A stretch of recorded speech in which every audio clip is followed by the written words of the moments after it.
Bonjour à tous. Merci d'être venus si nombreux. Il y a à peine de la place pour le conférencier. Je peux partir, si ça arrange. Bah oui, il y a des personnes qui veulent rentrer, je pense. Mais moi, je suis pour. Mais avec tes idées de partage, tu pourrais les mettre en pratique et laisser ta place à quelques personnes qui voudraient venir ici. Mesdames, vous accueillerez les garçons sur vos genoux, messieurs, mesdames sur les vôtres. Ça me paraîtrait possible quand même. Alors je vais vous dire d'abord, c'est pas la première conférence ici au CUM, mais je suis particulièrement heureux et fier d'accueillir ici Michel Onfray. Juste une petite note personnelle. C'est vrai que ma mère était prof de philo, j'ai toujours rêvé d'être philosophe, mais c'est vrai que ce que je vois parmi les publications, sans être désagréable, contemporaines, n'est jamais très excitant. J'ai fait une sorte de transfert à un moment donné sur Jacques Derrida, dont je suivais les cours, je lisais les livres, mais enfin, rien ne m'emballait en dehors de... C'est vrai, j'ai commencé à suivre dès le début Michel Onfray, et puis plus ça va, comme beaucoup d'entre vous, d'ailleurs, la preuve, hein, pas fait une publicité particulière, et je vois la foule qui continue à arriver, d'ailleurs, derrière. Et depuis, il n'a jamais cessé de m'épater. Et j'arrive à ce chose un peu particulière, quelques personnes âgées dans la salle, il n'y en a pas tant que ça, mais il y en a. C'est quand on arrive à, bon, on doit avoir 12, 13, 14 ans d'écart d'âge, et c'est amusant d'admirer quelqu'un qui est beaucoup plus jeune que vous. Enfin, pas si jeune que moi d'ailleurs, quand même, faut pas exagérer. Bon. Alors, vous connaissez ces livres, moi, je pense évidemment. que si, quand même. Vous connaissez ces livres, La culture du rebelle, La sculpture de soi, le traité d'athéologie qui était un gros succès, Le crépuscule d'une idole sur Freud, autre grand succès, Théorie du corps amoureux, L'esthétique du pôle Nord, un livre que j'aime beaucoup, très personnel. Et on va parler de tout ça, on va parler de lui, de son œuvre. Bien entendu, après, vous pourrez poser des questions. Je vais commencer par la première question, un peu con d'ailleurs. La question...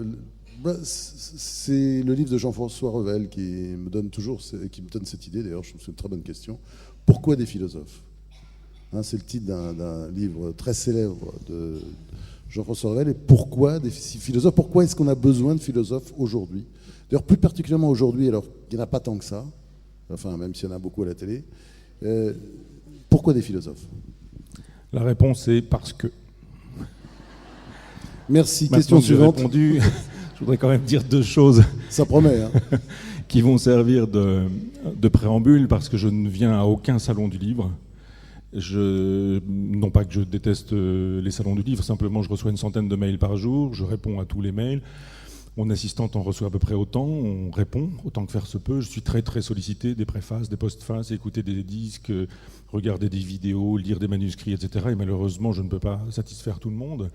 Donc je refuse les salons du livre, sauf celui de France, pour une raison bien simple, parce que je voudrais lui rendre hommage. C'est que j'ai écrit ce livre dont vous avez entendu parler. Si, mais on va expliquer les choses quand même, les choses sont à dire. Et tu me remets ma décoration après, c'est ça ou... Bien, apporte la médaille. Au nom du président de la République, tu connais la formule. Non, mais j'ai été vraiment très mal reçu avec ce livre sur Freud. On a annoncé ma mort physique. Politis, le journal du dimanche a titré Merde à Onfray. On m'a traité de nazi, de fasciste, de pédophile, d'antisémite. C'est pas faux d'ailleurs. Non, oui, c'est pas faux pour tout. Pas pour tout, mais pour pédophile, c'est vrai. Mais nazi aussi, non ? Ben, tu sais bien, on est dans les mêmes organisations. Et donc, j'ai été soutenu par... En plus, quand c'est Roudinesco qui le dit, c'est souvent vrai. Hein. Ah, je ne voulais pas prononcer le nom de cette dame, mais qui est effectivement intervenue pour que mon cours de l'Université populaire soit interdit de diffusion à France Culture, comme c'était le cas depuis 8 ans. C'est gênant pour les fait enfants, intervenir le sénateur Sueur, socialiste, pour que la subvention de l'Université populaire donnée par la région Basse-Normandie soit supprimée. On est tout de même une vingtaine à travailler bénévolement, parce que vous savez aujourd'hui qu'il y a deux types de philosophes. Il y a les philosophes qui sont payés et ne travaillent pas, puis il y a les philosophes qui travaillent et ne sont pas payés. Donc, je fais partie, avec mes 20 amis, de ceux qui travaillent et qui ne sont pas payés. On n'est pas payé pour les cours qu'on donne à l'Université populaire. Et de fait, quand toute la presse vous insulte, parce que vraiment ça a été de l'insulte, et que Franz dit « moi je crois à ton livre, je le défends, je pense que c'est un livre important, etc., etc. », enfin des choses extrêmement gentilles, on est redevable pour la vie entière. Et moi j'aime qu'on puisse être redevable en termes d'amitié. Bon, après, j'ai beaucoup de trucs à te demander. Oui, chérie. Les choses étant dites, il y avait une question, je ne l'oublie pas, j'avais répondu parce que je crois qu'il y a eu ce que Lyotard appelait les grands discours pendant très longtemps, c'est-à-dire il y a eu le christianisme qui donnait des réponses à toutes les questions. Et même aux questions que vous ne vous posiez pas, il y avait tout de même les réponses. Et c'était la même chose avec le marxisme, c'était la même chose avec le structuralisme ou l'existentialisme. Et puis il n'y a plus d'école, il n'y a plus de grande philosophie. On est dans une fin de civilisation, de nihilisme, disait Nietzsche, c'est-à-dire d'absence de sens, de valeur, de perte de sens et de valeur, donc d'absence de boussole. Et il se fait qu'on a toujours les mêmes questions. Comment vivre, comment vieillir, comment souffrir, comment mourir. Qu'est-ce que l'amitié? C'est quoi l'amour? Quel rapport avec le sexe ou la sexualité? L'argent, c'est quoi? Etc., etc. Enfin, toutes ces questions qu'on peut se poser et qu'on se pose aujourd'hui sans avoir les réponses que fournissaient jadis les religions ou les métaphysiques ou les politiques. Et il se fait que le philosophe aujourd'hui, les philosophes, parce qu'il y en a de divers et multiples, apportent un certain nombre de réponses à ces questions-là. Et l'idée que nous puissions, et ça je pense que c'est une nouvelle génération, l'idée que nous puissions en philosophie revenir à la philosophie morale, c'est-à-dire pas la morale moralisatrice, mais simplement revenir à ces questions, souffrance, vieillesse, mort, amitié, douleur, etc. Tout ça fait qu'effectivement il y a une demande de philosophie aujourd'hui. Alors si on ne méprise pas son public, et je pense que c'est mon cas parce que je suis fils d'ouvrier agricole et de femme de ménage, et moi ce qui m'intéresse, c'est les gens. J'aime les gens et je n'ai pas envie d'être apprécié par les agrégés de philosophie ou les docteurs en philosophie. Je suis très heureux quand quelqu'un me dit je suis venu en avion tout à l'heure, par exemple, et bien une hôtesse de l'air est venue me dire des choses très gentilles en me disant qu'elle écoutait mes cours dans sa voiture. Elle était jolie en plus. Même pas, mais enfin bon, je veux dire que ça pour moi c'est un vrai bonheur. Tu dis ce que dit Strauss-Kahn dans ces cas-là, juste avant de se faire arrêter, quel beau cul? Non, j'ai pas dit ça, non. Dans l'avion on ne voit que la tête, mais j'étais très heureux que quelqu'un dont ça n'est pas a priori le métier, je dirais hôtesse de l'air et philosophie, a priori il n'y a pas forcément de raison pour que la relation se fasse un jour. Et ça, à chaque fois, pour moi, c'est du bonheur. Donc que la philosophie puisse servir à résoudre les problèmes existentiels de tout un chacun. Pourquoi je dis ça? Parce que la philosophie, la plupart du temps, elle est réservée aux apprentis, c'est-à-dire ceux qu'on appelle les agrégatifs ou les doctorants ou les professeurs de philosophie ou les élèves qui passent le bac. Et cette dame qui est hôtesse de l'air, probablement, elle a fait une classe philo et elle a fait de la philo à cette époque-là. Et comme beaucoup de gens dans la salle qui ont fait philo une année, après c'est fini. Et moi j'avais des élèves de terminale, j'étais 20 ans prof, je disais à mes élèves, 2 heures de philo par semaine, pendant 30 semaines, ça fait 60 heures. Ça veut dire que dans votre vie, vous aurez fait 60 heures de philo. Et après, c'est fini. Donc je dis que cette hôtesse de l'air, sauf si elle fait de la philo, et elle en fait, sauf si elle en fait par passion, par goût, etc., il y a peu de probabilité, parce qu'elle a un travail, parce qu'elle a un mari, et que les maris font pas la cuisine, la vaisselle, le ménage, et s'occupent pas des enfants, et que les femmes font la plupart du temps 2 journées en une, eh bien, il n'y a pas trop de place pour la philosophie. Donc l'idée de dire que la philosophie touche le peuple, parce que moi je trouve que c'est pas un gros mot, le peuple, et qu'on retrouve la grande tradition de la philosophie antique, c'est-à-dire que quand Socrate est sur l'agora à Athènes, il s'adresse... Non, monsieur. Non, il y aura les questions tout à l'heure, monsieur, s'il vous plaît. Non, monsieur, s'il vous plaît. Non, monsieur. Vous poserez vos questions tout à l'heure, monsieur. On va en parler, monsieur. Monsieur, on va parler des questions. Non, on a le temps. On a le temps. On va en parler, monsieur. Allez, on laisse, monsieur. Nous parlerons des hôtesses de l'air. Michel Onfray et on en parlera après, s'il vous plaît. Nous parlerons des hôtesses de l'air et de Karl Marx dans l'ordre. Mais pour l'instant, l'ordre étant celui-là, c'est hôtesses de l'air. Je finis sur les hôtesses de l'air. Franz me pose quelques questions et je n'oublie pas votre question, j'y reviendrai. Et donc je pense qu'il faut retrouver l'esprit de la philosophie antique, c'est-à-dire que quand Socrate parle sur l'agora, il ne parle pas à des philosophes, à des agrégés, et pour cause, ou à des agrégatifs, ou à des docteurs, ou à des doctorants. Il parle à une marchande de poissons. Ne me dites pas pourquoi une marchande de poissons. Je veux dire, il parle à un charpentier, il parle à une hôtesse de l'air, si vous voulez, et puis il parle à des gens dont le métier consiste à faire un travail manuel la plupart du temps. Et je trouve qu'il faut revenir à ça. Pendant très longtemps, la philosophie, ça a été une affaire de spécialistes. Et quand tu dis pourquoi des philosophes, il faudrait dire parce qu'il y a eu trop de professeurs de philosophie, parce que trop souvent on a laissé la parole aux professeurs de philosophie, et Jacques Derrida était un très grand professeur de philosophie, ceci dit sans méchanceté. Son œuvre est un peu tarbiscotée.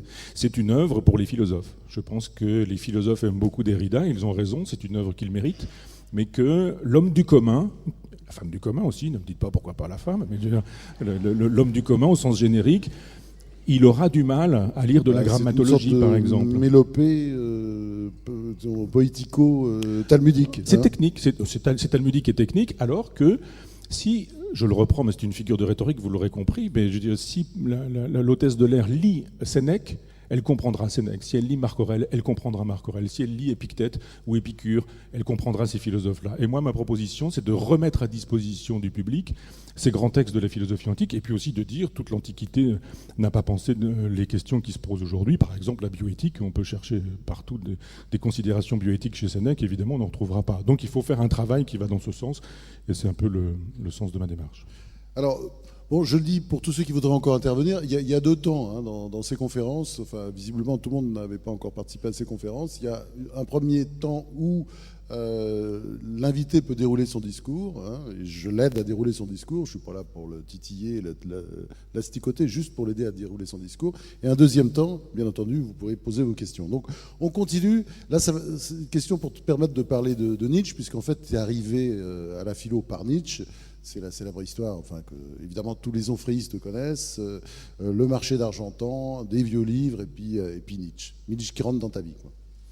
Oui, plein de choses. C'est-à-dire que comme je ne suis pas un héritier, et que mes parents ne m'ont pas appris à lire, à écrire, à penser, et qu'ils ne m'ont pas dit voilà comment il faut lire ce qu'il faut lire, et ils ne m'ont pas mis Proust entre les mains à l'âge où il faudrait lire Proust ou ce genre de choses, et c'est tant mieux d'une certaine manière, j'ai fait mon éducation de manière assez sauvage.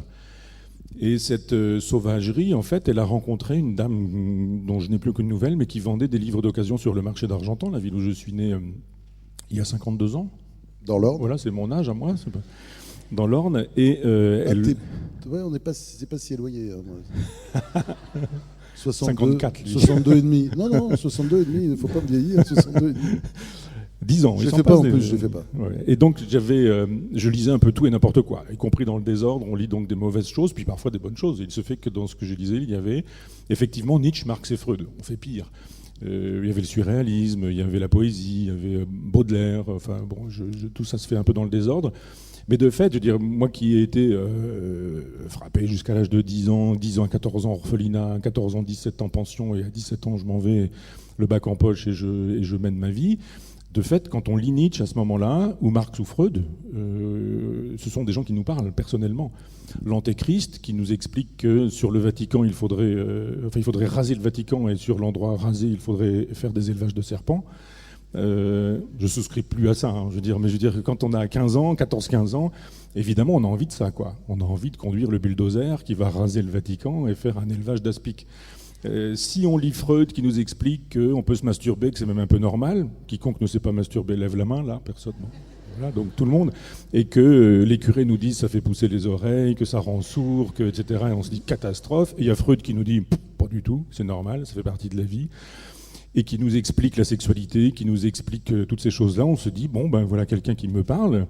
Et puis Marx. Vous voyez que j'y arrive. Marx qui nous dit effectivement que mon père était donc exploité, ma mère femme de ménage exploitée aussi, et on a quelqu'un qui nous dit mais le capitalisme n'est pas l'horizon indépassable, il peut y avoir une révolution, il peut y avoir une autre société ou ce genre de choses. Donc un qui nous dit, Nietzsche, le christianisme n'est pas l'horizon indépassable, Freud qui nous fait savoir que notre sexualité, elle est la même pour tout un chacun et qu'il n'y a pas à culpabiliser sur ce terrain-là, et Marx qui nous dit il y a des alternatives au capitalisme.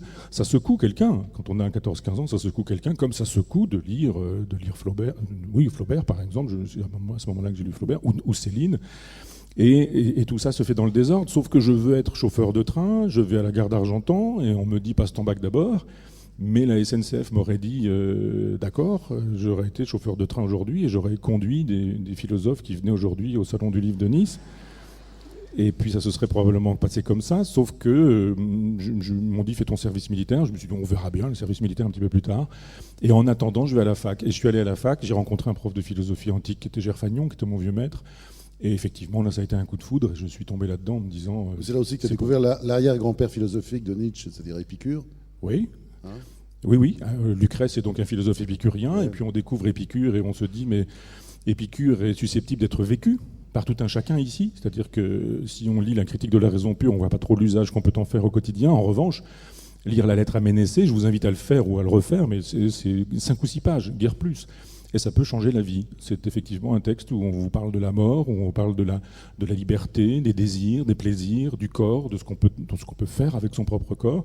Et là, on se dit, mais alors, moi qui n'étais pas chrétien, mais qui en même temps avait une forte propension à la morale, je pense toujours aujourd'hui que le bien, ça existe, et que le mal, ça existe aussi, qu'il y a des choses qu'on fait, des choses qu'on ne fait pas. Et je me disais, mais si on ne construit pas ça sur Dieu, comment on fait, quoi? Et d'un seul coup, je découvre, mais c'est naïf, mais en même temps, quand on a 17 ans, on a le droit de l'être, on découvre qu'on peut être moral sans Dieu, qu'on peut être moral sans le christianisme, qu'on peut être moral avec des philosophies pré-chrétiennes, que la pensée ne se fait pas avec le christianisme et qu'il y a des siècles de pensée avant le christianisme. Alors évidemment, c'est une révolution pour un adolescent, pas forcément pour un adulte, mais on se dit, s'il y a eu des pensées pré-chrétiennes, alors des pensées post-chrétiennes peuvent être possibles. C'est pourquoi j'essaie d'inscrire la mienne dans une perspective post-chrétienne. Alors, Nietzsche, évidemment, pense tout de suite à la philosophie au marteau. Et ça a été une de tes caractéristiques dès le départ, c'est-à-dire tu as philosophé à coup de marteau. Oui. Hein, bon, avec un stylo aussi, mais à coup de marteau. Et bon, il y a dans tes œuvres, moi, il y a quelque chose d'exceptionnel. Je vous conseille tous, parce qu'il conseillait de lire Lucrèce. Moi, je vous conseille de lire Onfray, et notamment de commencer tous là par la contre-histoire de la philosophie, qui est c'est tiré de tes cours d'ailleurs de l'Université populaire de Caen là, que tu as créé. Mais c'est vraiment un texte, enfin c'est une série de livres absolument passionnants. Et après, il y a le traité d'athéologie, dont tu t'es attaqué à Dieu. Après, on va en venir à Freud, puis après on donnera la parole à la salle. Et j'irai d'abord, pourquoi tu es parti en guerre comme ça, avec cette violence contre les monothéismes ?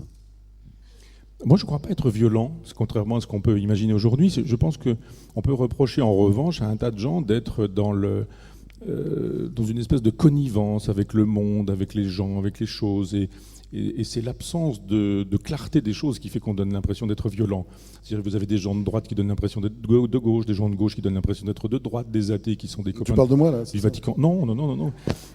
Mais non, j'ai d'autres noms. Mais même chose avec le christianisme. On a des prétendus athées qui se disent respectueux des valeurs chrétiennes, ou des chrétiens qui ne sont pas du tout, enfin qui sont même plutôt athées, qui ne croient pas forcément en Dieu. Tout devient un petit peu compliqué.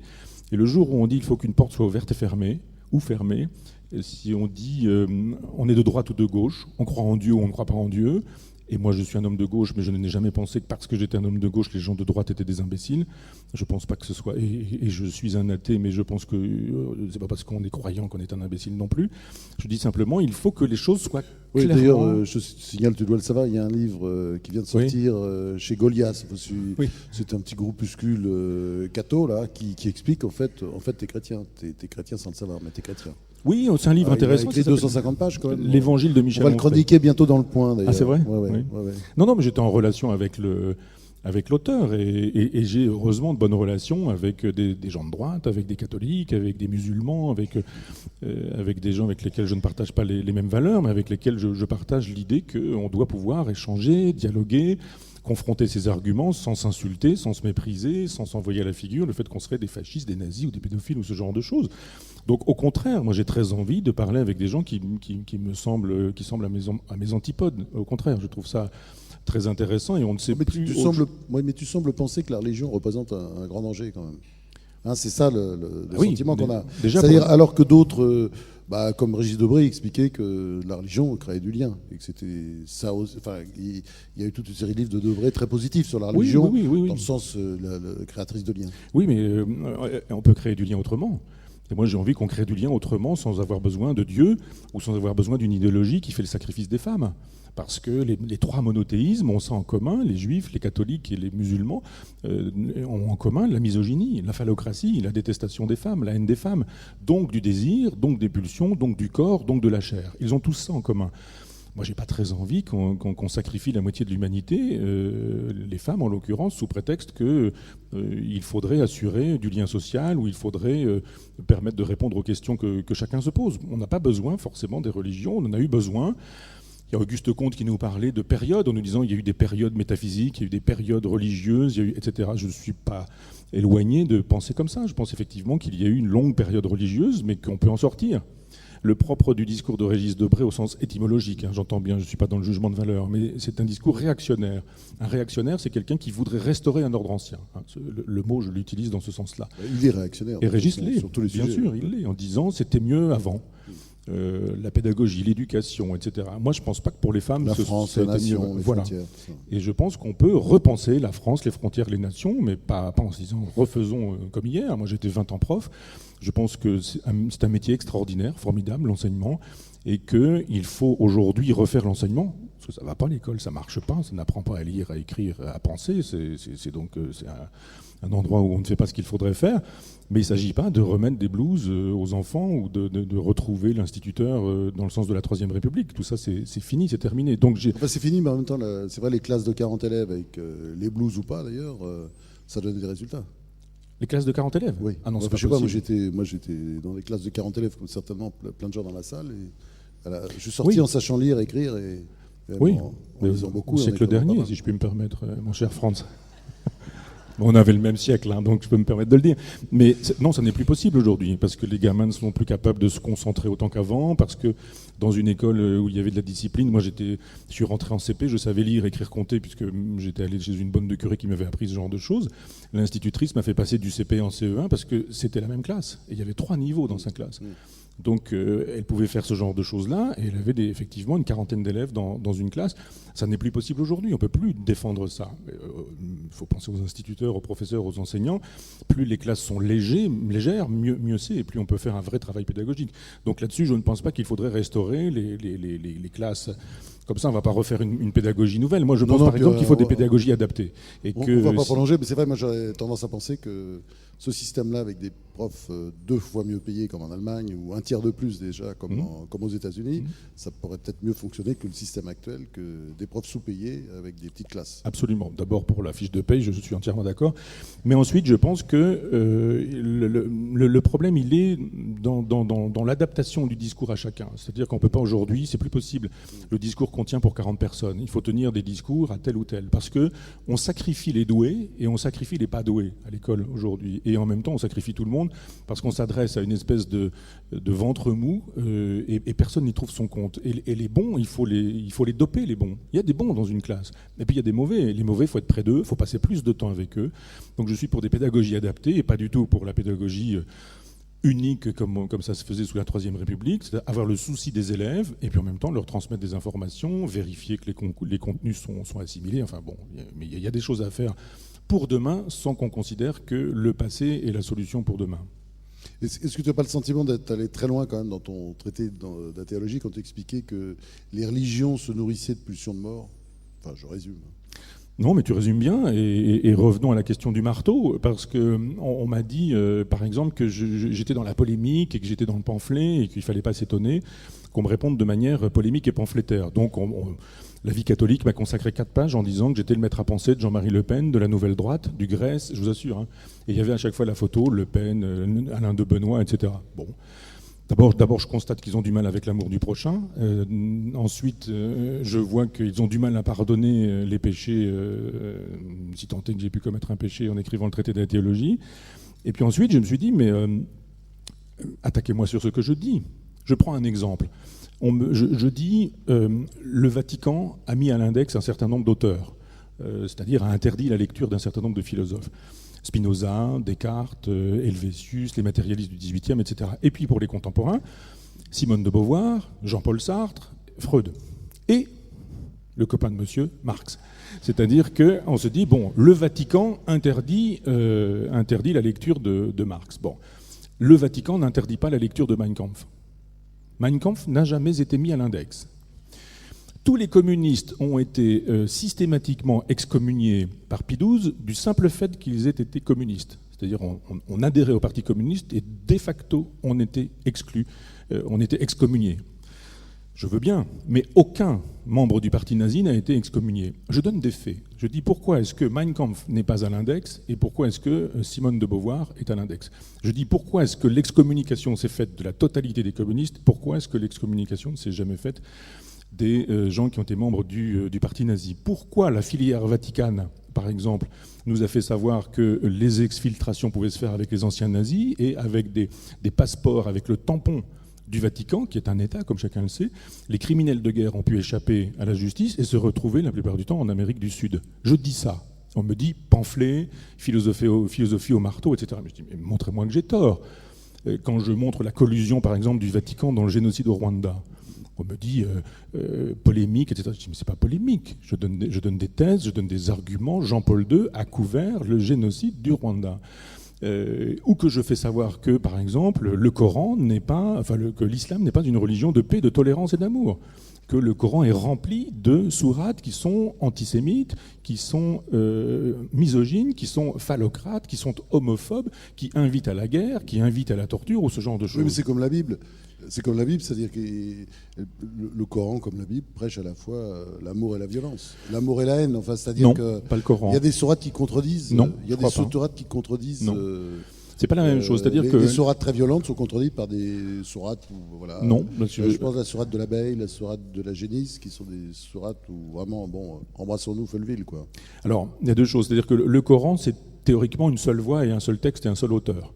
La Bible, c'est le Nouveau et l'Ancien Testament, ouais, et le Nouveau Testament, ce sont plusieurs auteurs, et donc effectivement, un évangile peut contredire l'autre, les actes des apôtres peuvent contredire l'épître aux Corinthiens, etc., etc. Dans le Coran, il faut qu'on comprenne une chose tout à fait particulière, c'est-à-dire qu'on ne s'adresse pas de la même manière aux musulmans et à celui qui ne l'est pas. C'est-à-dire qu'il y a l'Oumma, c'est-à-dire la communauté, et puis il y a l'au-delà de l'Oumma, c'est-à-dire que les règles de loi valent pour les musulmans et d'autres règles de loi valent pour ceux qui ne sont pas musulmans. Alors quand on dit voilà, il y a des sourates qui sont tolérantes, oui, et des sourates qui sont intolérantes. Oui, les sourates intolérantes, ce sont les sourates des musulmans à l'endroit des non-musulmans. Les sourates tolérantes sont les sourates des musulmans à l'endroit des musulmans. C'est-à-dire que quand on a compris la contextualisation, effectivement, on nous dit que les musulmans ne doivent pas mettre à mort un musulman, un autre musulman, mais qu'en revanche, quand il s'agit d'un non-musulman, on peut y aller. Et que s'il s'agit des juifs, c'est encore mieux. Et des chrétiens, c'est parfait, etc. Je dis, ces choses-là, montrez-moi que j'ai tort, plutôt que de dire que je philosophe au marteau. Je montre des choses que personne ne montre. Je dis des choses que personne ne dit. Je lis les textes que personne ne lit la plupart du temps parce que c'est du travail et que moi j'aime travailler et que c'est plus facile aujourd'hui de faire du copier-coller ou de se contenter de ce qu'on dit habituellement ou ce genre de choses. Quand on travaille, quand on va lire les textes, quand on voit ce qui s'y trouve, effectivement les autres nous disent la plupart du temps qu'on philosophe au marteau ou qu'on est dans le pamphlet. Moi je ne crois pas. Un jour j'écrirai un pamphlet pour que les gens voient la différence.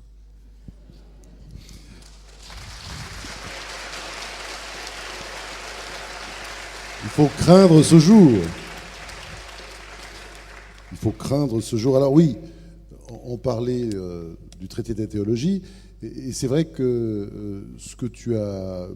Bon, il y a eu un peu de polémique, même pas mal après la publication du traité de la théologie, mais c'est sûr qu'il y a une espèce de déluge de violence et de haine après la publication de ton dernier livre.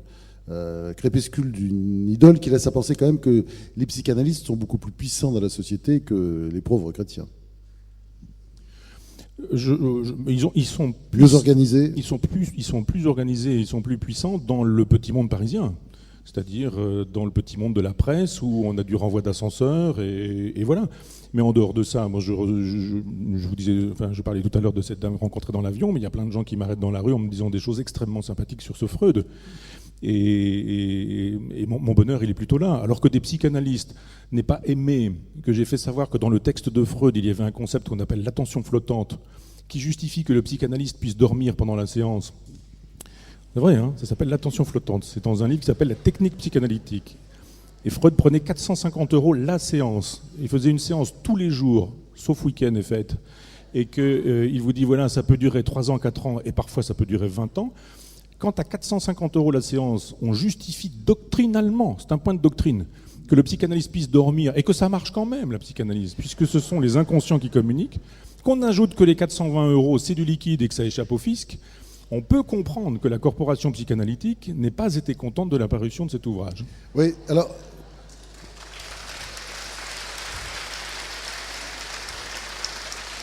Dans ce livre, Crépuscule d'une idole, j'ai évidemment appris plein de choses, comme beaucoup de lecteurs. Mais là, la chose qui m'a fait le plus rire, c'est que Freud déconseille la psychanalyse à une liste de gens que tu as établis. Il y a le personnage confus, le dépressif mélancolique, ça paraît évident, je sais pas, pour moi c'est du gibier de psychanalyse, quoi. Le dépressif mélancolique, vous vous rendez compte? La personne de constitution dégénérée, bon ça je comprends, à la limite, l'individu privé d'intelligence, le sujet ayant passé la cinquantaine, vous voyez, donc après 50 ans, plus de psychanalyse, ça moi c'est fini, toi aussi d'ailleurs. Oui. L'homme ou la femme conduit chez l'analyste par un tiers, et puis l'anorexique hystérique, enfin c'est absolument incroyable, enfin, dès qu'il y a un problème, il ne faut pas consulter le psychanalyste. Alors, il y a tout ça, c'est-à-dire qu'effectivement, il reste plus grand monde. J'ai beaucoup ri en lisant ça, oui. Je l'ai appris, je ne savais pas. Mais ça ne les a pas fait rire, les psychanalystes. Hein. Parce que d'une part, il y a tout ça, c'est-à-dire on nous dit ça ne marche pas avec tous ces gens-là, c'est-à-dire la plupart du temps, les gens qui vont chez c'est-à-dire tout le monde, oui, c'est ça. Et il ajoute, chez les autres, ça ne marche pas non plus. Donc effectivement, quand on dit c'est dans les textes, parce que quand je le dis, alors on dit encore polémique, etc., je dis l'analyse avec fin, l'analyse sans fin, l'un des derniers textes de Freud. Freud dit, c'est une citation, on n'en finit jamais avec une revendication pulsionnelle. On n'en finit jamais avec une revendication pulsionnelle. Ça veut dire que ce qui vous conduit chez le psychanalyste, on n'en finit jamais. Donc, avec ce qui vous y a conduit. Donc, il faut le savoir. C'est-à-dire que tous ces gens-là ne peuvent pas y aller. Quand les autres y vont, on leur dit de toute façon, ça ne pourra rien pour vous. Donc effectivement, quand on renvoie à ça dans le texte, en disant Freud le dit dans cette lettre à tel individu, il l'écrit dans tel texte, mais il s'en fout, il a 80 ans passés, il va mourir, et maintenant il peut dire que de toute façon, il a embobiné son monde, et je dis, répondez-moi, vous les psychanalystes. Je vous parle d'un texte qui s'appelle l'analyse avec fin, l'analyse avec sans fin, ou d'autres textes dans lesquels il nous fait savoir, Freud par exemple, que les patients c'est de la racaille. C'est un mot qu'il utilise. Le journal de Sándor Ferenczi, psychanalyste lui aussi, rapporte un propos de Freud, il dit les patients c'est de la racaille. Où il nous dit, la psychanalyse, Freud le fait savoir, c'est un blanchiment de nègre. C'est-à-dire un travail impossible à faire. Hein. Donc, c'est une phrase de Freud encore. En 1910, il nous dit, Freud, depuis des années, il nous fait savoir que ça soigne tout, la psychanalyse. Ça guérit tout. Il suffit de s'allonger sur un divan, 420 € la séance, etc. Il faut faire toutes ces choses-là. Et de toute façon, vous serez totalement et surtout, guéri. Il faut payer, sinon ça ne marche pas. Voilà. Hein, et plus vous payez cher, plus c'est efficace. Et si vous n'avez pas d'argent, de toute façon, il ne vous prend pas. Il le dit aussi. Hein. Et il prescrit en 1910... Lettre à Binswanger, ça aussi ce sont des choses qu'il faut lire, il prescrit l'usage d'un instrument qui s'appelle le psychrophore. C'est quasiment un instrument de vétérinaire, c'est une sonde urinaire. Vous rentrez donc dans le pénis des garçons et on élargit tout ça et on injecte de l'eau glacée, parce que théoriquement, bah oui, parce que théoriquement ça vous dispense de vous masturber. On peut comprendre qu'avec un matériel pareil, etc. 1910, lettre, je vous assure, hein, lettre de Freud à Ludwig Binswanger, il prescrit l'usage du psychrophore pour calmer quelqu'un qui se masturbe. C'est quand même pas une maladie, la masturbation. Je veux dire, Et pendant ce temps-là, il nous fait savoir que la psychanalyse, ça guérit tout quand même. Alors, où ça guérit tout? Pas besoin de psychrophore. Où on prescrit le psychrophore, alors ça guérit pas tout. Donc voilà les choses qu'on découvre quand on lit vraiment Freud. C'est-à-dire que c'est vrai, ton livre a permis de découvrir à beaucoup de gens, dont moi-même d'ailleurs, parce que j'avais lu évidemment tous ces grands livres comme toi, mais c'est que c'est un personnage comique. Il y a notamment aussi quelque chose que je ne connaissais pas, c'est son interprétation, disons, de la composante anale de la musique de Mozart, par exemple. Ça, c'est absolument à mourir de rire, si tu peux développer. Parce que j'en ris encore. Hein, Oui, il y a une correspondance avec Arnold Zweig. Il n'aimait pas beaucoup la musique, Freud, et il théorise quand même tout en permanence. Et il explique que les gens qui deviennent musiciens sont des gens qui ont une complaisance à l'endroit de leur propre paix. Et que tous les gens qui adorent, qui sont des pétomanes et qui adorent la modulation de leur propre gaz, sont susceptibles de devenir Mozart un jour. Ça permet de mieux comprendre le requiem d'ailleurs. Parce oui. que maintenant, effectivement, j'entends le... Et donc, la chose est dite très précisément par un Freud qui a fait la psychanalyse de Gustave Mahler en 2 heures dans un jardin, dans une balade, où il nous a expliqué qu'effectivement, il avait compris que la composante anale était considérable dans la constitution de la psyché d'un compositeur de musique. Voilà, quoi. Bon, et puis il y a un point aussi pour terminer, parce que il a son paquet évidemment, il est décrit comme un personnage grotesque, et à la fin c'est aussi un imposteur, parce que c'est pas lui qui a inventé la psychanalyse, contrairement à ce que beaucoup de gens qui n'ont pas lu le livre croient dans la salle, certainement. Oui, et Freud le dit lui-même, c'est-à-dire qu'il est invité aux États-Unis en 1908, et il fait des conférences, au cours de laquelle conférence il nous dit que l'inventeur de la psychanalyse s'appelle Joseph Breuer, c'est-à-dire son maître. Et il dit, voilà, si le mérite revient à quelqu'un d'avoir inventé la psychanalyse, ça n'est pas à moi, mais à Joseph Breuer, etc. On se dit, c'est Freud qui le dit. Donc qu'en faites-vous, vous, les psychanalystes? Et de fait, la psychanalyse est une invention collective. Et la psychanalyse n'est pas que freudienne. C'est ce qu'aimeraient bien nous faire croire les freudiens aujourd'hui, mais il y a autant de psychanalystes que de psychanalystes. Et Freud a voulu une espèce de mainmise sur la totalité de la psychanalyse. Et il a travaillé avec pas mal de gens, brillants, intelligents au départ, des Wilhelm Reich, des Adler, des Jung, etc., des Ferenczi, dont j'ai donné le nom tout à l'heure, ou des Binswanger. Et un jour, ils se disent, c'est en train de m'échapper, cette discipline. Elle m'échappe parce qu'on découvre qu'effectivement, la psychanalyse n'est pas que freudienne. Et Freud, à ce moment-là, décide que la psychanalyse, c'est lui. Et il revient sur ce qu'il a dit en disant non, mais finalement Breuer n'a pas très bien compris ce qu'il fallait faire. Il a été au bord de la découverte de la psychanalyse, mais le vrai découvreur de la psychanalyse, c'est moi. Et à partir de ce moment-là, cet homme qui a passé l'essentiel de sa vie à vouloir le prix Nobel qu'il n'a pas eu, s'est transformé en héros de la science en disant voilà, je suis un scientifique comme Galilée en son temps, Copernic en son temps, comme Darwin en son temps. Copernic avait révolutionné l'astronomie, Darwin a révolutionné les sciences naturelles. Moi, je révolutionne la psychologie, nous dit-il. Et à partir de ce moment-là, il se crée la légende d'un scientifique, d'un découvreur, de quelqu'un qui ne cherche pas sa théorie dans sa bibliothèque, mais qui l'obtient à partir de la clinique, alors qu'en fait, il ne fait pas de clinique. C'est-à-dire que quand on lit sa correspondance, il manque de clients, les gens ne viennent pas, et il invente des clients, il invente des patients, il invente des cas, il invente des guérisons. Et il nous dit, par exemple, en 1918, qu'il a guéri Sergueï Bankaïev, qui est le fameux homme au rat, la psychanalyse de l'homme au loup, de l'homme au loup. Et l'homme au loup, il est toujours vivant en 1974. Il donne un entretien à un journaliste et il nous fait savoir qu'à 80 ans passés, d'abord il n'est pas guéri et qu'ensuite il est toujours en psychanalyse.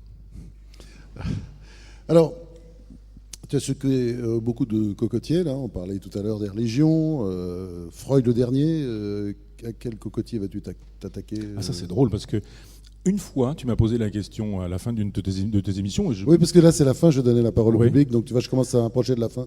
Encore, j'aimerais peut-être faire un petit moment sur la gastrosophie. Là. Oui, on peut. Ouais. Mais a priori, je n'ai pas le désir de casser des idoles. J'ai créé l'Université populaire pour enseigner librement des contenus libres. Et au fur et à mesure de mon travail... Oui, mais ça, c'est la filière nietzschéenne, quand même. Oui. C'est quand même... Oui. Quand on lit Nietzsche, c'est quand même des zingues à tour de bras. Oui, on peut dire ça. C'est ça aussi, la philosophie, la déconstruction. Et quand tu m'as posé la question... Ça n'a pas été inventé par Derrida, d'ailleurs. Ah, bien sûr. Enfin, déjà, Socrate a commencé le travail. Oui. Et quand tu m'avais posé la question... Pas dire que j'étais pris au dépourvu, mais je dirais effectivement j'avais un vieux projet d'écrire sur l'écologie, plutôt contre une certaine écologie.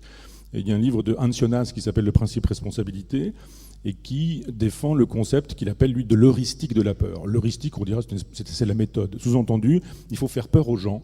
Les gens ne sont pas capables de penser, mais si on leur fait peur, alors à ce moment-là, ils sont capables de convenir que telle ou telle idée sera juste. On peut imaginer aujourd'hui que la fameuse heuristique de la peur, avec des films qui nous sont montrés comme des films catastrophes en nous disant voilà ce qui va nous arriver, réchauffement de la planète, augmentation du niveau des eaux, disparition de Paris sous l'eau dans 2 siècles ou ce genre de choses. Je vais m'attaquer probablement à ce texte-là en disant du calme. On peut aujourd'hui considérer que, parce qu'on a oublié la nature, on a oublié le cosmos, on fait plus de leçons aujourd'hui d'astronomie, mais si on fait un peu de leçons d'astronomie aujourd'hui, qu'on explique comment fonctionne le système solaire, on comprend qu'il y a des cycles solaires. Et que, alors je ne veux pas dire que le comportement des hommes ne fait rien au réchauffement de la planète, mais je pense que le réchauffement de la planète, qui est évident, on ne peut pas le nier, ce réchauffement de la planète, il est mis en relation avec le comportement des hommes, alors qu'on oublie que la nature, que le fonctionnement du cosmos est probablement à l'origine des augmentations, comme il y a eu des d'autres périodes de réchauffement, de glaciation déjà. Absolument. Cette pauvre Terre, elle a beaucoup subi déjà. Mais là, on est très chrétien parce qu'on vous dit en gros, mais c'est de votre faute. Vous utilisez des parfums, vous utilisez des bombes aérosols, vous utilisez la chasse d'eau, vous utilisez des voitures. La responsabilité, une notion judéo-chrétienne que Michel Onfray n'apprécie pas beaucoup. Je ne suis pas contre la responsabilité, je suis contre la culpabilisation. C'est ce qui consiste à dire le réchauffement de la planète, c'est de votre faute. On fait d'ailleurs savoir, certains font savoir que d'ailleurs, pour revenir à ta question sur les gaz naturels, là, que les pets des vaches sont problématiques et trouent la couche d'ozone. Quoi. Alors, je veux dire, si effectivement les vaches peuvent plus péter, ça devient problématique. Quoi. Donc probablement, ce texte-là fera grincer quelques dents. Ceci dit, je vais donner une information dont tu auras la primeur. J'ai écrit un texte contre Sade, qui va être probablement mal vu, parce que Sade est une espèce de vedette dans l'intelligentsia parisienne, un fou furieux fini, Sade, un misogyne, un phallocrate incroyable. Et le texte s'appellera « La passion de la méchanceté ». Et le sous-titre est « Contre un prétendu divin marquis ». Il est fini, puisque c'est l'objet des conférences que je fais avec l'Université populaire au Théâtre du Rond-Point. Vous pouvez venir à Paris le jeudi prochain, d'ailleurs, je donnerai le deuxième temps de cette conférence.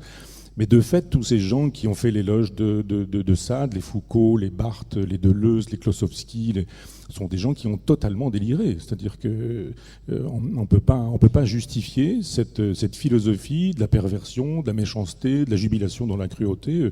Moi, je trouve ça tout à fait coupable de dire des choses pareilles. Je préfère une sexualité solaire, joyeuse, et j'invite plutôt à lire Fourier, pour une espèce d'orgie généralisée. Tu as proposé d'ailleurs qu'à la fin de cette conférence, on fasse un petit stage fourriériste. Donc, oui. On va fermer les portes et les lumières. Vous êtes invité. Voilà.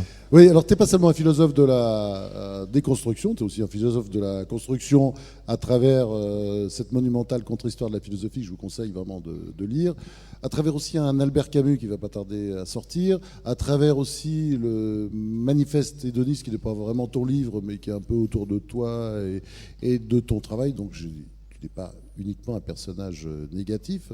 Et je dirais, il y a une dimension aussi qui est intéressante depuis le début, ça commence avec le Vendredi philosophe, et c'est permanent dans ton travail, c'est ton côté gastrosophe, je trouve toujours intéressant, la dimension diététicienne de Michel Onfray, puisque pour toi, la question diététicienne, ou diététique, je pourrais plutôt dire, fait partie du problème existentiel.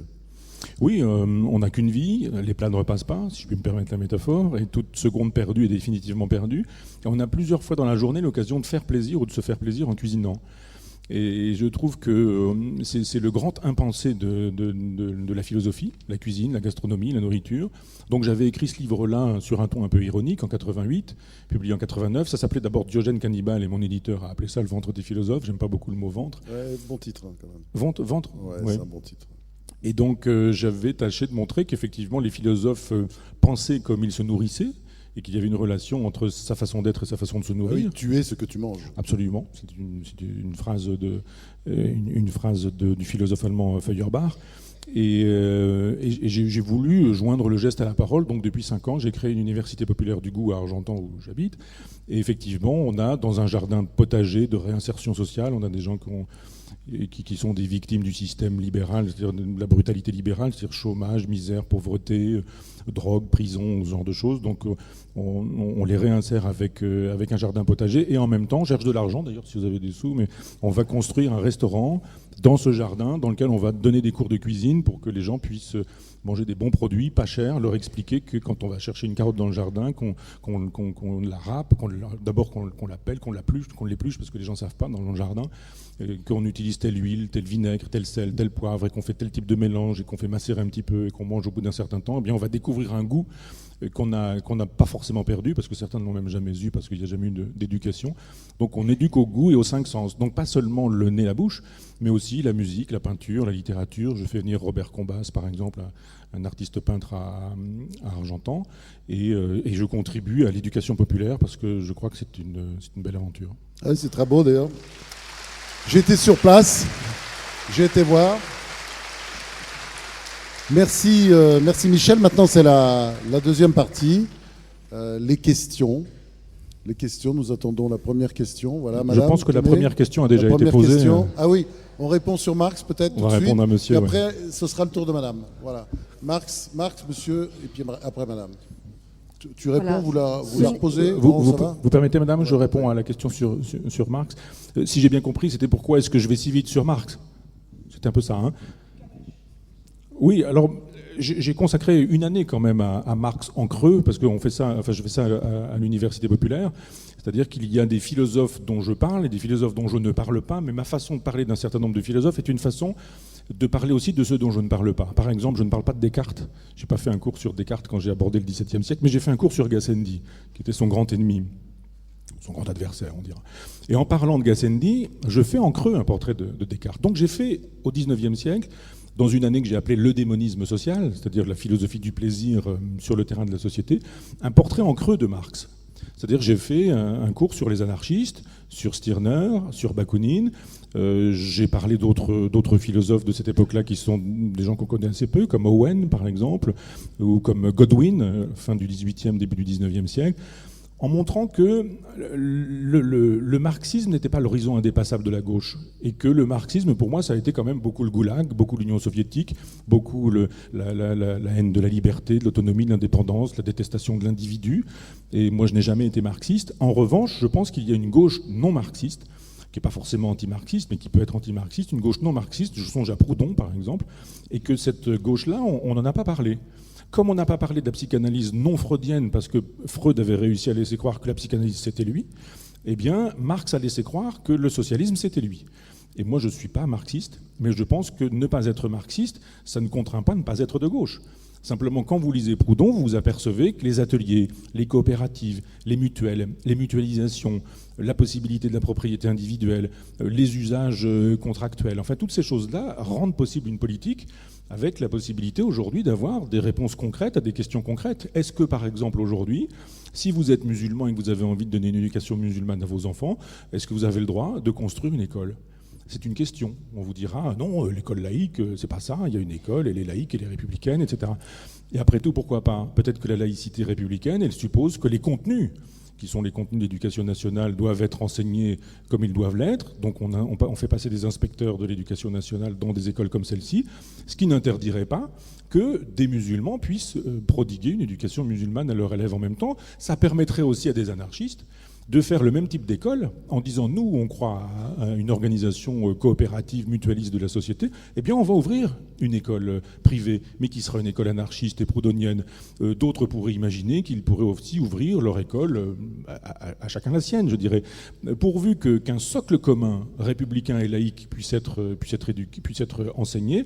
Après tout, pourquoi pas multiplier les expériences pédagogiques ? Ça, ce serait une espèce de positivité de l'après-mai 68, parce que mai 68 a beaucoup cassé, et c'était très bien d'en finir avec un vieux monde, patriarcal, phallocrate, misogyne, etc. Mais ce qui a manqué à mai 68, c'est une dimension positive, de reconstruction. L'idée qu'on puisse démonter l'école, c'était pas une mauvaise idée, mais l'idée qu'on ne l'ait pas reconstruite, c'était pas une bonne idée. Parce qu'aujourd'hui, s'il y a du nihilisme à l'école, c'est parce que justement on n'a pas reconstruit l'école. S'il y a du nihilisme dans la société, c'est parce qu'on n'a pas reconstruit la société. Donc ma proposition, elle est là. Reconstruisons-la. Moi, je ne suis pas de ceux qui, comme Marx, pensaient qu'il fallait une espèce d'avant-garde éclairée du prolétariat. Ça veut dire les pleins pouvoirs au parti. Ça ne m'intéresse pas. Je pense que les gens ont du génie et que les gens ont du talent. Et hier, je faisais une conférence aux États généraux de l'économie solidaire, par exemple, l'économie solidaire et sociale. Il y a plein de gens qui ont des idées géniales, des choses à proposer. On a parlé avec mon ami Olivier qui veut ouvrir un restaurant ici, qui travaille avec des petits paysans, des petits producteurs, des petits agriculteurs qui font dans leur coin des choses de qualité, qui échappent au marché et qui sont aujourd'hui des gens qui ont des difficultés à vivre parce que quand ils produisent des bons artichauts, ça coûte trop cher, c'est pas pris, etc. C'est là que les révolutions doivent pouvoir se faire. Voilà pourquoi j'ai préféré un portrait en creux de Marx plutôt qu'un xième portrait de Marx. Et puis cette année, par exemple, écoutez France Culture cet été si vous voulez, mon cours sera diffusé. J'ai consacré un cours à 3 freudo-marxistes qui sont Otto Gross, Wilhelm Reich et Erich Fromm. Et Erich Fromm a fait des lectures de Marx qui sont très intéressantes. Celui qu'on appelle le premier Marx, le Marx de 1848, qui est un Marx psychologue, humaniste, qui travaille à la désaliénation du monde. Et c'est un Marx que n'aimaient pas du tout les soviétiques. et que n'aiment pas non plus aujourd'hui les gens du PC, si tant est qu'ils soient capables de savoir ce qu'il y a dans Marx, voilà. Mais non, je dis ça parce que je me fais agresser dans l'humanité aujourd'hui, c'est habituel. Mais il y a cette dimension-là chez Marx, de la désaliénation. Comment les femmes sont-elles aliénées aujourd'hui? Comment peut-on désaliéner les femmes? Comment est-ce que les populations immigrées sont aliénées? Comment est-ce que les musulmans sont aliénés? Comment est-ce qu'on peut les désaliéner? Ça, c'est un propos du premier Marx. Donc j'ai fait l'éloge du premier Marx dans un cours sur Erich Fromm, mais il n'y aura pas eu de cours consacrés à Marx, et puis il n'y aura pas non plus de livre spécifiquement consacré à Marx. Madame. Voilà. Oui, il ne s'agit pas d'une question. Je voulais juste vous remercier de défendre la moitié de l'humanité à laquelle j'appartiens. Merci.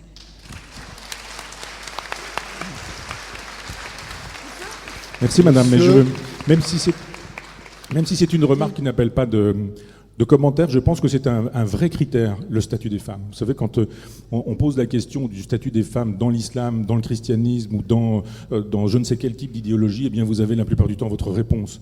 On pourrait dire, dis-moi comment tu considères les femmes et je te dirai qui tu es aussi.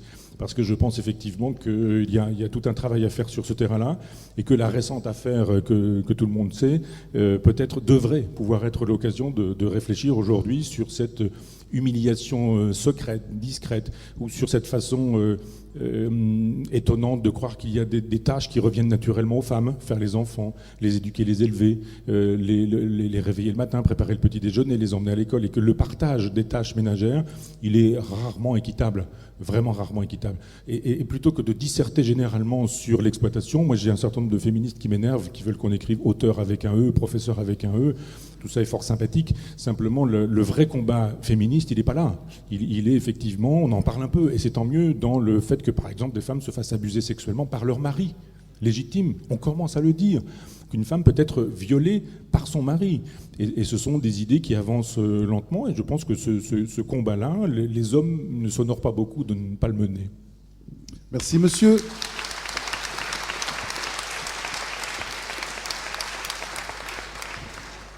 Gérard Vigneault, psychothérapeute et analyste. Cependant, c'est pas grave. Cependant, je vous remercie parce que vous avez largement contribué à me réconcilier avec la philosophie antique grecque, spécialement. Aussi un deuxième merci puisque un groupe de réflexion pour une éthique contemporaine est né depuis un an avec 200 personnes, et maintenant nous allons écrire un texte qui va bientôt voir le jour. Dans ce sens, donc je viens à la question, si vous pouviez me donner votre avis sur l'évolution de l'éthique contemporaine, tout spécialement dans cette dernière décennie. Pour préciser un petit peu plus ma question, dans le milieu urbain, puisque moi j'ai un rapport privilégié, je travaille à Paris, avec les jeunes de 25 et 40 ans, souvent célibataires ou jeunes couples, qui ont une façon de concevoir la vie, l'éthique, le rapport avec le sexe, etc., qui est en évolution rapide. Pouvez-vous me donner votre point de vue à ce sujet, de votre ressenti ?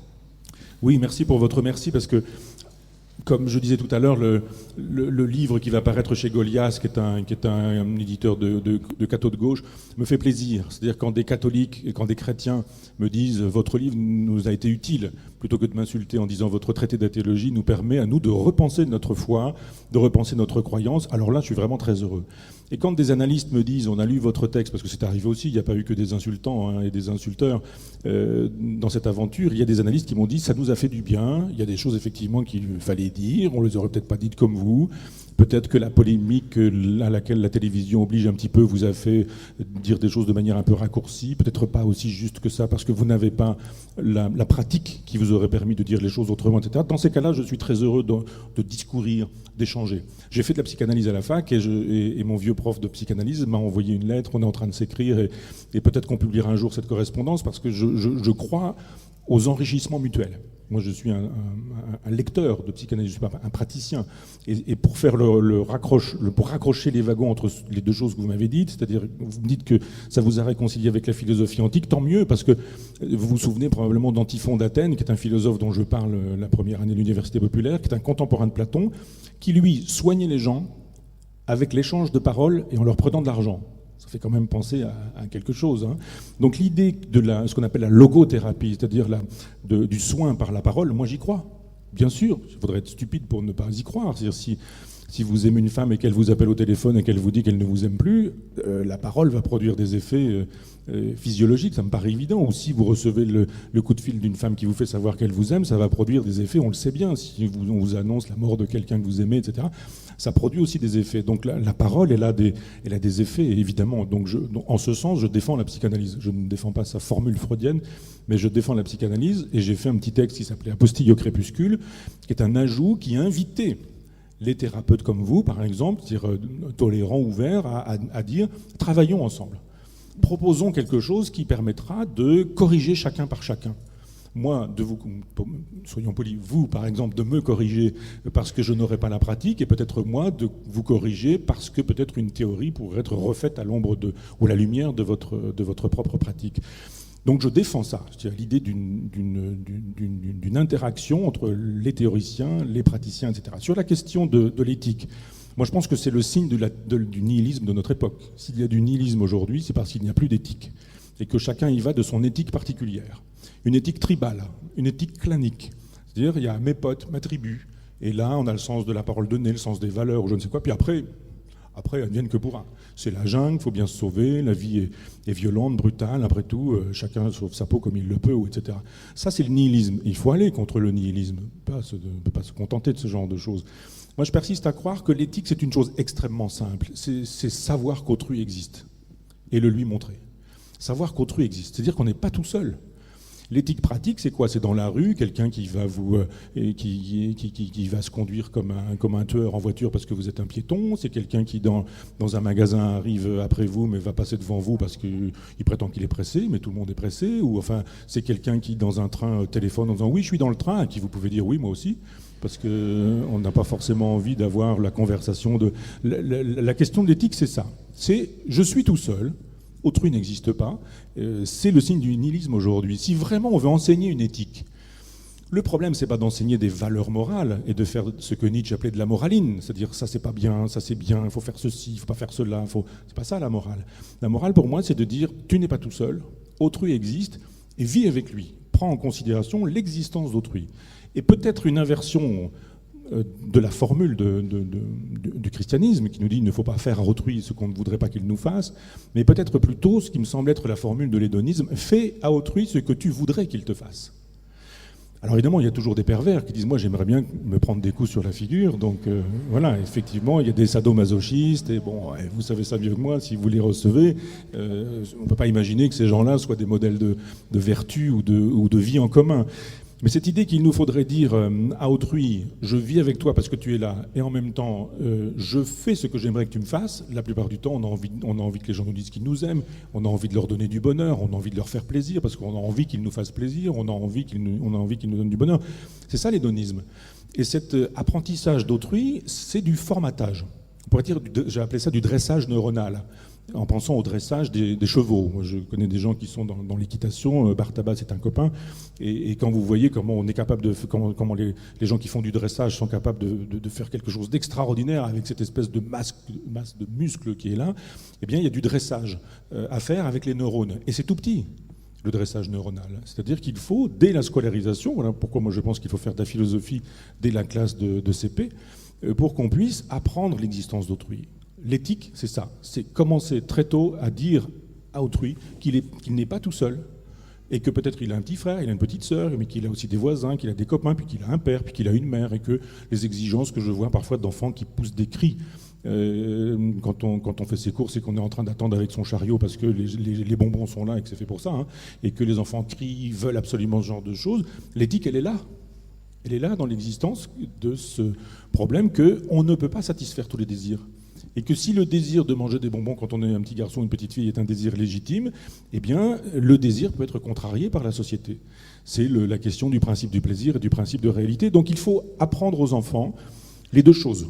Que le principe de plaisir est une bonne chose, mais que l'enfant n'est pas roi, qu'il n'a pas tous les droits. Et que le principe de réalité, ça existe aussi. Et que le désir, il s'arrête au réel, il se confronte au réel. Donc si on veut aujourd'hui travailler sur l'éthique, il faut travailler sur ces principes-là. Souvent on oppose l'éthique et la morale. L'éthique, ce serait la science des principes, ce que je vous dis là tout de suite, c'est-à-dire la théorie de l'existence d'autrui. Et la morale, ce serait la science des valeurs. Du genre, il n'est pas bien de voler, il n'est pas bien de mentir, il n'est pas bien de faire du mal à son prochain ou ce genre de choses. Il faut commencer par l'éthique pour pouvoir faire de la morale un jour. Puis après, expliquer qu'effectivement, la morale, elle est obligatoire aujourd'hui. Elle est obligatoire et arrêter d'enseigner des morales impraticables. Par exemple, quand on est en France, on est dans une grande logique allemande en matière de philosophie, où on pense qu'il y a des principes et qu'il faut obéir aux principes. Et souvent, je renvoie à ce texte de Kant sur la question du mensonge, un petit texte qui s'appelle « Du droit de mentir ». Et Kant dit qu'il ne faut jamais mentir. Le mensonge disqualifie la source du droit. C'est-à-dire que si vous avez menti une fois, on ne vous croira plus jamais. Donc ça disqualifie la source du droit. Et je disais toujours à mes élèves, imaginez le cas concret. Vous êtes en 42, à Paris, en France, et vous êtes en train de manger avec vos amis, votre épouse, vos enfants, je ne sais quoi. Puis d'un seul coup, la porte s'ouvre et quelqu'un a une étoile jaune, rentre à toute allure chez vous, et puis se cache dans une armoire ou je ne sais quoi. Et 2 secondes après, la Gestapo arrive. Et la Gestapo dit « Est-ce que quelqu'un n'est pas rentré chez vous ?» Vous dites « Ah ben moi j'ai lu Kant, il me dit le mensonge disqualifie la source du droit. » Donc je dis « Ah ouais, il est là, juste à côté, dans le placard. » D'un point de vue kantien, vous aurez obéi à la loi. Simplement, c'est une catastrophe. Si vous savez bien ce que le type de la Gestapo va faire avec le juif qui va y perdre sa vie. Ou alors vous mentez en disant bah non, non, j'ai rien vu, je ne sais pas ce qui se passe. Mais là, vous êtes dans le mensonge et on fait quoi si on a Kant à sa table et qu'on lui pose la question. Alain, lui, le philosophe Alain, répondait autrement. Il disait il y a mensonge quand on ne dit pas la vérité à qui on la doit. Quand on ne dit pas la vérité à qui on la doit. Ce qui veut dire qu'un type de la Gestapo dont vous savez très bien qu'il fera cet usage-là particulier de la vérité, vous ne la lui devez pas, la vérité. Eh bien, regardez un petit peu dans un certain nombre de situations. Vous êtes à l'hôpital, vous avez quelqu'un que vous adorez, et puis on vous dit, voilà, c'est un cancer en phase terminale, il ne le sait pas, il lui reste 3 ou 4 mois à vivre, qu'est-ce que vous allez faire? Vous êtes kantien, vous dites, ah, vous allez crever, monsieur. Et puis, assez rapidement, parce que, etc. Et vous dites, moi, après tout, j'ai la conscience en paix, j'ai dit ce qu'il fallait faire. Ou, vous allez dire, est-ce que je lui dois la vérité à ce monsieur ou à cette dame? Bien sûr que c'est cruel de dire la vérité dans ces cas-là. Et que, effectivement. Donc vous voyez comment on peut d'une part théoriser d'un point de vue de l'éthique sur la question d'autrui, en soi, dans l'absolu, et ensuite, sur des questions comme celle-ci, le mensonge, voir comment ça fonctionne, comment ça s'articule, et apprendre ça aux enfants, en disant que les paroles ont des conséquences, et vous le savez mieux que moi, que la parole a un poids, que la parole produit des effets, et que les paroles du mensonge, les paroles de la vérité, elles sont à mettre en relation avec une réflexion personnelle. Voilà pourquoi je persiste à croire qu'il faut enseigner l'éthique aujourd'hui à l'école dès le plus jeune âge, et qu'au bout du compte, quand tout le monde aurait réfléchi sur la question de l'éthique, nous retrouverions sur une morale commune. Ainsi soit-il.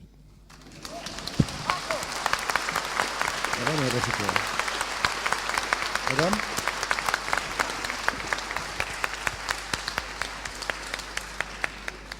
Madame ? Revenir sur le vieux viennois. On va enterrer une de mes dernières illusions. J'ai toujours pensé qu'il était dans le 4e degré. Il me faisait beaucoup rire, moi. Et qui ça, pardon? Freud? Oui. Faut-il que... C'est sûrement de l'humour juif, et comme je ne suis pas juif, je ne dois rien comprendre, mais c'est ce qu'on m'a beaucoup dit. Il y avait il y a 2 jours un texte de Marcella Yacoub, par exemple, dans Libération, qui nous expliquait que Strauss-Kahn, c'était pas bien, parce que Strauss-Kahn, il avait violé une femme, etc., mais que quand c'est le marquis de Sade qui le dit dans ses livres, c'est pas la même chose parce que c'est de l'ironie. Est-ce que vous pensez, par exemple, que Mein Kampf, c'est ironique ? Non, on est d'accord. Moi, je pense que l'ironie, quand c'est vraiment de l'ironie, on voit que c'est de l'ironie. C'est-à-dire que quand vous avez Swift, qui, au XVIIIe siècle, l'auteur des Voyages de Gulliver, dit il y a 2 types de problèmes aujourd'hui, c'est la nourriture, il y a des famines, les gens meurent de faim, et c'est bizarre parce que les pauvres, en même temps qu'ils meurent de faim, eh bien, ils font plein d'enfants. Et lui, il disait la solution, il faut manger les enfants. Et donc, vous imaginez bien que quand Swift dit on résout le problème parce que finalement, en mangeant les enfants, voilà, et c'est de l'ironie, que Swift n'a pas personnellement invité au cannibalisme. Donc il y a des moments où l'ironie, vous voyez, je donne la phrase de Swift, elle fait rire tout le monde. Si je donne la phrase de Freud, la phrase de dédicace de Freud, par exemple, à Mussolini, Freud choisit un livre qui s'appelle « Pourquoi la guerre ?» Il écrit une phrase à Mussolini et il dit « Au grand chef et héros de la culture, de la part d'un grand homme ». Freud lui-même, personnellement, fait une dédicace élogieuse à Mussolini. Que disent aujourd'hui les Freudiens? Que c'était de l'humour. et que j'ai pas le sens de l'humour, que c'était de l'ironie et que je comprends pas l'ironie. Alors effectivement, avec l'ironie, vous pouvez toujours dire ce qui a été dit n'est pas dit, c'est le contraire de ce qui a été dit qu'il faut comprendre. Et c'est effectivement très pratique, parce que vous pouvez toujours dire c'est drôle. Je ne vais pas le citer parce que je ne voudrais pas qu'on le reconnaisse, mais Jacques C., ancien président de la République, par exemple, est avec un certain François H. et lui dit mais si Alain Juppé, qui est mon copain, ne se représente pas, je voterai pour vous. Le lendemain, on dit c'est de l'humour corrézien. Qui peut croire une seconde que c'est de l'humour, même pas corrézien, que c'est de l'humour? C'est pas de l'humour. Je dirais qu'il dit simplement, moi je m'en balance maintenant, je suis un vieux monsieur, je dis ce que je veux, et je pense ça, et je le dis, et je vous emmerde.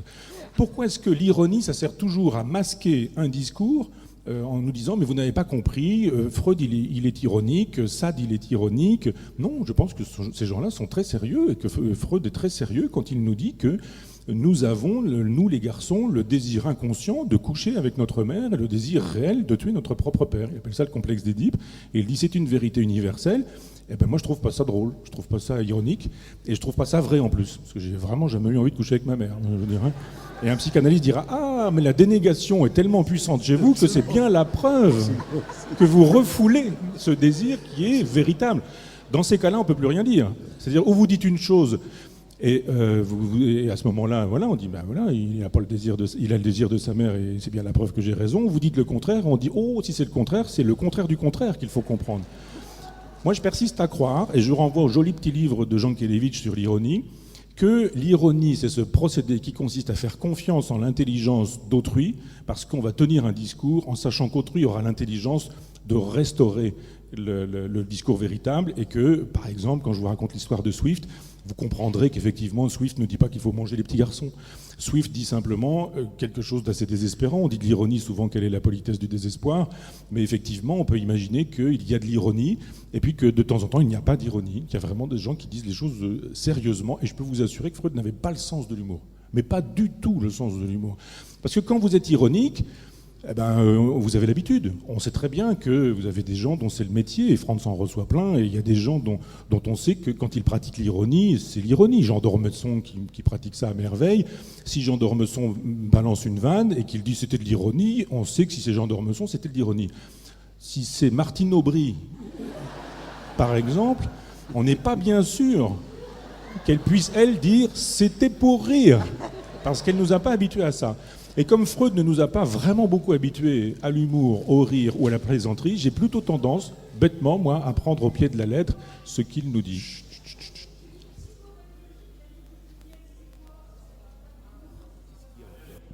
Si c'est pas... Il n'y a pas de micro, madame. Ouais. Attendez le micro, parce que sinon on ne peut pas... La psychopathologie de la vie quotidienne. Oui. Excusez-moi de vous interrompre, mais puisqu'on parle de Freud et qu'on parle de l'humour, et que d'abord je vais vous remercier pour tout ce que vous faites en Normandie, de la même façon je vais remercier M. Gisbert pour la découverte de Nicolas Bedos et son activité pour les confitures maison. Je vais donc continuer sur Freud, parce qu'effectivement, je prends le micro d'une manière un peu fasciste, comme ça. Mais personne n'a dit ça. Hein. Non, personne n'a dit ça. Mais ça pas l'est. encore. Ça l'est, donc on peut le dire, on peut Non, l'analyser c'est pas ça, comme le tel. fascisme. Non. Donc, je prends le micro avant d'autres qui ont demandé la parole avant moi, et je dis, Freud et l'humour, il me semble qu'il a écrit un livre qui s'appelle Psychopathologie de la vie quotidienne, Oui. très facile à lire, qui doit faire 150 pages aux éditions Payot, et où justement, c'est uniquement l'analyse de l'humour et de l'ironie. Oui. Qu'est-ce que vous avez à me dire sur Freud et l'humour? Freud ne sait pas ce que c'est que l'humour? Freud n'en fait jamais lui-même? Ah, c'est pas la même chose. Convenez que je n'ai pas dit qu'il ne savait pas ce qu'était l'humour, j'ai dit qu'il ne pratiquait pas l'humour. Donc oui, il sait ce qu'est l'humour, puisqu'il écrit Psychopathologie de la vie quotidienne et qu'il fait effectivement un démontage de ce qu'il estime être l'humour. Et ça, je ne le nie pas. Simplement, je dis qu'il ne pratiquait pas l'humour. Il n'était pas un habitué de l'humour. Et c'est pas parce que Henri Bergson a écrit Le Rire qu'il faisait rire tout le monde au quotidien. Je vous assure que...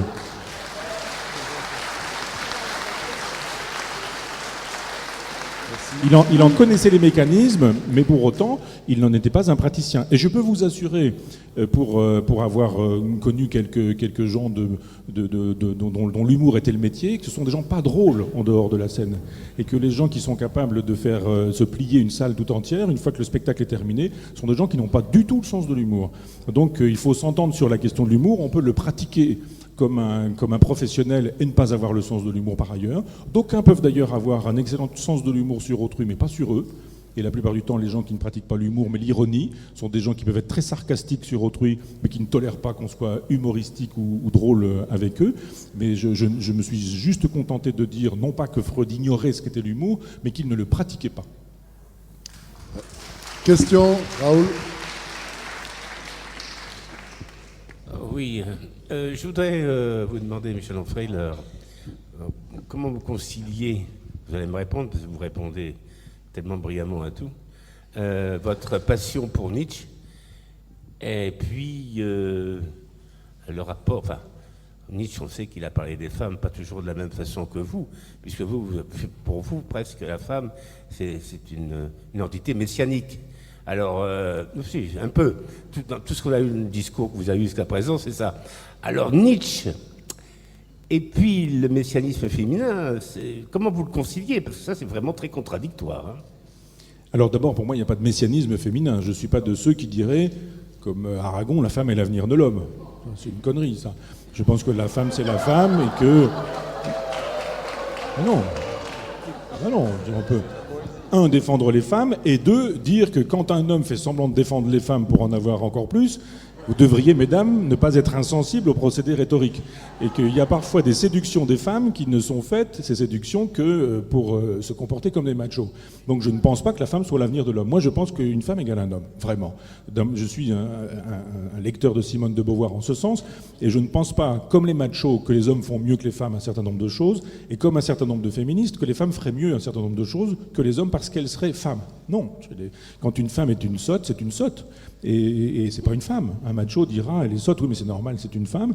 Et puis quelqu'un dira, un lecteur de Beauvoir dira, non, moi je pense qu'un homme vaut une femme en ce sens, et que quand une femme est bête, elle est bête, et on doit pouvoir le dire sans qu'on puisse passer pour un misogyne ou pour un phallocrate. Donc il n'y a pas de messianisme pour moi. Je dis simplement que j'ai une passion pour l'égalité, et je trouve que les femmes font les frais de l'inégalité consubstantielle de notre civilisation judéo-chrétienne. Donc en ce sens, je voudrais une égalité, et point à la ligne. Sur Nietzsche et le nietzschéisme. Être nietzschéen, c'est pas penser comme Nietzsche.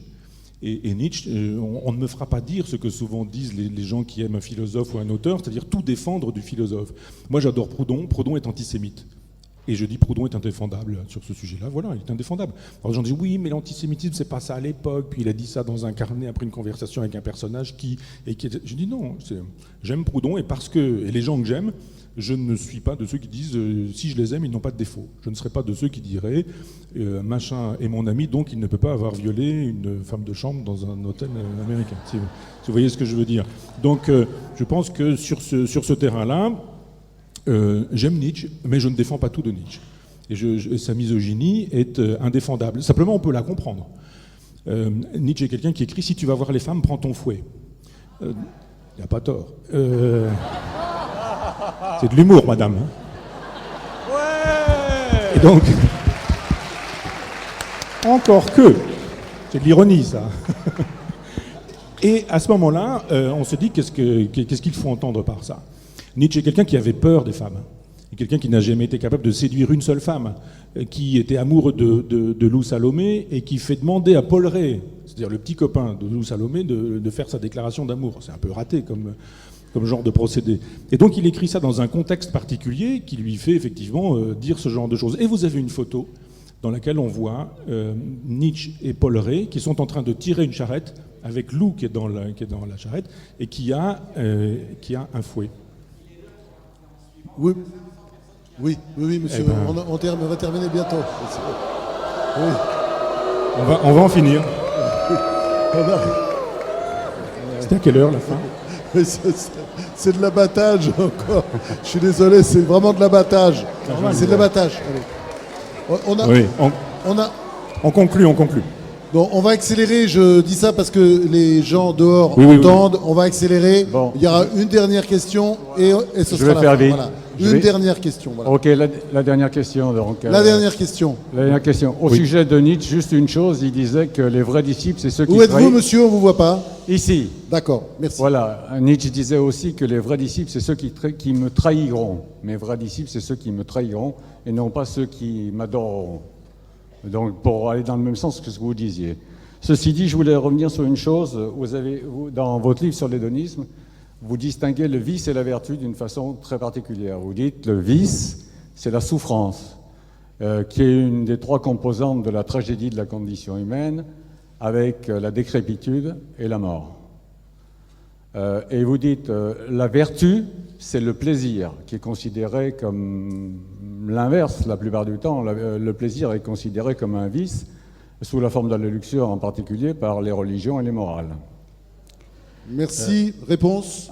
Réponse, parce que sinon il va y avoir une émeute, monsieur. D'accord. Calmons le jeu. D'accord. Calmons le jeu, il va y avoir une émeute. C'est ma réponse. Derrière. D'accord. Non, d'accord, c'est Je tout, suis d'accord d'accord. avec monsieur. Donc, D'accord. vous vouliez une D'accord. réponse courte? J'ai fait une réponse courte. Non, pour aller vite, oui, vous avez raison, mais quand Nietzsche dit un bon maître est celui qui apprend à ce qu'on se déprenne de lui, c'est ce qu'il appelle la trahison. C'est-à-dire il ne veut pas de gens qui penseraient comme lui, il veut des gens qui pensent à partir de lui, première chose. Et deuxième chose, oui, dans la logique de l'hédonisme, vice et vertu existent, ce qui augmente le plaisir d'être au monde et le plaisir d'être avec autrui, je le nomme vertu, et ce qui abaisse, je dirais, ce plaisir d'être au monde et le plaisir d'être avec autrui, je l'appelle vice. Et effectivement, ce sont deux concepts opératoires. Mais on m'a demandé une réponse courte, donc je pense qu'il nous faut... Merci. Merci Merci à vous. Michel Onfray. Merci. Alors, Michel Onfray...